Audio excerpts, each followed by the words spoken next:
সকলের সামনে চলে এসো আমার সঙ্গে। চলো। কেন যাব?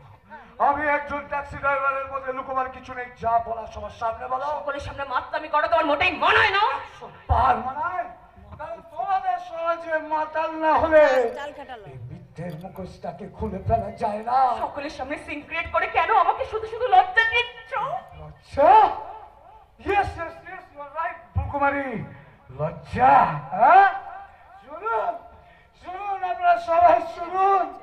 আর যারা সবাই মিলে আমায় নিয়ে লজ্জা পাচ্ছে। লজ্জা কেন জানেন?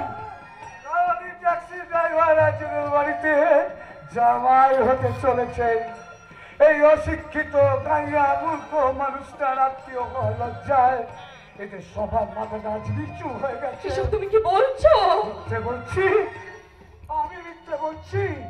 তাহলে আজ তো তুমি আমায় নিয়ে লজ্জায় মরে যাচ্ছ ফুলকুমারী। আরে আমি তোমায় ভালোবাসি, কেন আমি তোমার এই লজ্জা পাবো? আরে পাচ্ছ পাচ্ছ, তুমি তো লজ্জা পাচ্ছ কারণ তোমাদের এই মেয়েটি সমাজের আভিজাত্য বজায় রাখতে না এই পোশাকটা তুমি আমায় পরিয়েছ।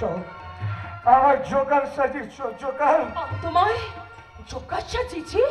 জানি তুমি আমার জোকার সাজাওনি না? তাহলে বলো না ফুলকুমারী, এই পোশাকটা তুমি কোন দোকান থেকে কিনেছ? এটা আমি নিজের হাতে কিনে নিয়ে একটুখানি মিথ্যে কথা বলেছিলাম যে।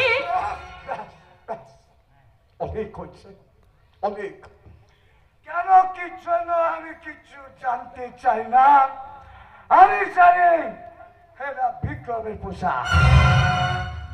তোমাদের সমাজের উপযুক্ত করে তোলার জন্য এই পোশাকটা তুমি এর কাছ থেকে ভিক্ষে করে এনেছো। ভিক্ষে? এটা